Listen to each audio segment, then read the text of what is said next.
Hey guys, welcome back to Prem Talk. Yet another video, and this one is going to be a bit of a downer after our yesterday's 2-0 loss to Newcastle. I'm just going to take a bit of a deep dive into the loss that we had, the implications, a couple of players who are culprits, a poor first half, spirited second half, uh, despite us being down to 10 men. And then, yeah, we'll get to move on and focus during the week now. We'll be turning on to Manchester United on Friday, but we'll talk about that more in the next videos. Welcome, guys, to the video. Videos are coming along well, so we'll get to do more and more as we continue, as the days continue to go by. So uh, back into the video and the review of yesterday's 2-0 loss. First things first, Newcastle fully deserved it, uh, especially after our very poor, lethargic first half, especially in the first 10 to 15 minutes. We were okay. To be fair to the guys, for about when the game started, 30 seconds, we were on their faces. Had the crowd a bit silent, but then after a minute in, we lose the ball and we start succumbing to their pressures, and all this results into an early goal. Poor defending from us, I must say. It started off with, as we attempt to play out from the back, it lands on to Lavia, and he gets dispossessed very easily, completely dispossessed of the ball. And from there onwards, people have lost their shape, and it somehow finds its way to the right wing, and a low cross in there. As I've always mentioned, low crosses are dangerous because it's harder for defenders to be able to deal with them, especially the hard and low ones. So they put in a hard and low cross, and Chaloba lets it go, and there we have Sandro Tonali. Funny enough, the man who dispossessed Lavia is the one who ended up scoring the goal after uh, three passes later on. That tells me people switched off completely, and people had no clue where their opponents were. So that was 1-0 to Newcastle, and they were fully into the game. They stopped us completely from playing out, and one mistake, a very, very huge mistake that we were doing over and over and over again, is playing those long balls. We have a striker in Nicholas Jackson who is not the best aerially. So even if you're going to ask him to compete against men back there in Dan Ban, Fabian Scher, and Sven Botman, who they started at right back, it was always going to be a tough ask for Nico Jackson, and indeed he struggled a lot, got a lot frustrated, and that ended up in him getting sent off, which I will come back to in a bit.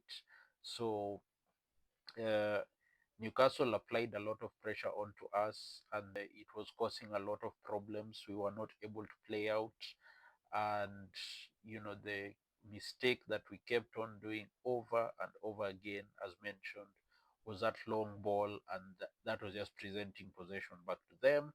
And with a quick 1-2 that they were doing, and they were in behind Marco Correa because he was fending for himself against at times two or three, because Noni Madueke wasn't tracking back to assist. So Newcastle were all over us, and things got extremely worse at the red card incident. Another stupid and foolish long ball that was played again from the back, and this time Nico Jackson clumsily puts well, I wouldn't say an elbow, I would say more of a forearm, but the intent was there, and that's a red card all day long. It is one that completely can't argue about. The intention was there, and even if he didn't catch him quite well with the elbow, he did catch the forearm, and the intention was there to hurt. So Nico Jackson rightfully gets sent off. Wrong from him, but I can actually understand why, because he was getting very frustrated with those long balls that were coming in front instead of behind the defense. But Nico Jackson, that was a very bad mistake. He did cost the team a lot, putting us down to 10 men against that aggressive press of Newcastle. So we really, really struggled, especially after that. It was tough to be able to play out. So even the long balls that we continue to play over the top. Now it was even much difficult because Nico Jackson, who's our most physical forward, in all honesty, with McGill still being injured, him not being around, and now it's Palmer up top, and we were still launching balls, and it wasn't helping. So glad, because at that point in time I was always saying that the key moment for us is to not concede again, at least until halftime, so that Enzo Maresca can bring the boys in and re-strategize and tell them to stop playing those long balls. And indeed, we saw a very revitalized, energized Chelsea. Down to 10 men, though, we were able to control the entirety of the second half. And were it not for a cruel deflection at the end, it would have been a valiant draw, because we did have a lot of chances that Nick Nick Pope ended up saving well, because I remember Enzo Fernandez had an attempt well saved by Nick Pope. Uh, Marco Correa, a left-footed attempt, hard and low, but again, Nick Pope ended up saving the shot. Reece James, after a wonderful bit of play from us, uh, coming up trumps with a header, but again, it just went over the bar. And literally, in the next few seconds, Newcastle go up the other end of the pitch, and they score their second via a deflection. Bruno Guimaraes gets credited with the goal here. So it was a bad loss. Uh, in regards as to whether the loss was consequential and essentially making us miss out on Champions League football next season, it wasn't that much, because we still have destiny in our own hands, because uh, thankfully, Nottingham Forest ended up drawing with Leicester, which still keeps us above them. And even though Aston Villa won, we are level on points with them, yes, but with a healthier goal difference, we are still above them. So we still retain our fifth spot, with Aston Villa same level on points with us, but in sixth, because of an inferior goal difference, and Forest now being a point behind us. So that's still destiny in our own hands. I believe, in fact, just 4 points from our next two games should be able to get us into Champions League football. But that means our next game against Manchester United on Friday at Stamford Bridge is going to be a really must-win game.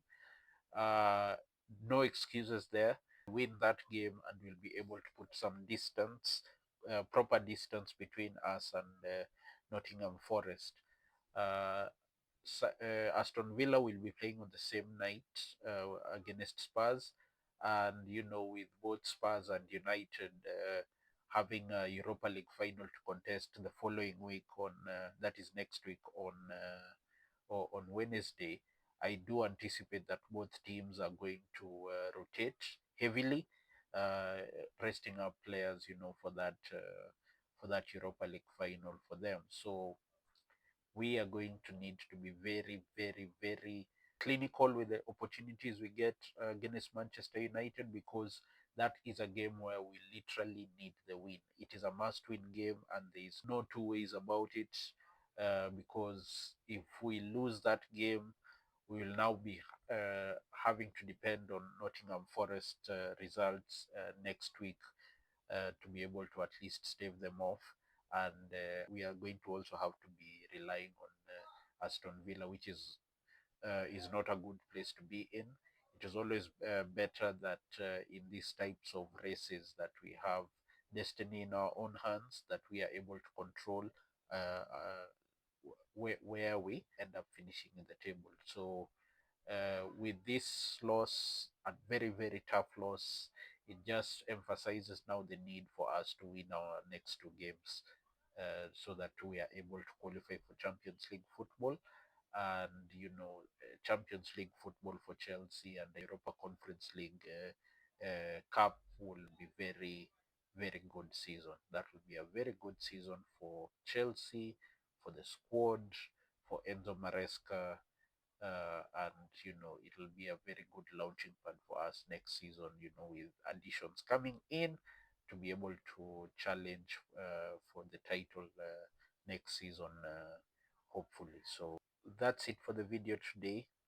Sadly, it was a loss, and we just have to lick our wounds, get into the training pitch, I believe, as from tomorrow, and start preparing heavily for that Friday night game against Manchester United at Stamford Bridge. To all the fans that will be going into that game, the club needs you, the boys need you, Enzo Maresca needs you. So let's make that ground as loud as possible and very intimidating for the opponents. And let's give the boys an upper hand in securing that the 3 points on Friday, because it's going to be a very, very important game for us. So we'll talk more about that on I believe I will make the video, if not Wednesday, it should be on Thursday. Then then we'll now continue looking forward to the next videos and whatnot. So thank you guys for watching. I'd like to end the video from there. Please have a lovely Monday, enjoy yourselves, smile, and be happy. Never let anything take away your happiness. So bye, take care, have a lovely afternoon.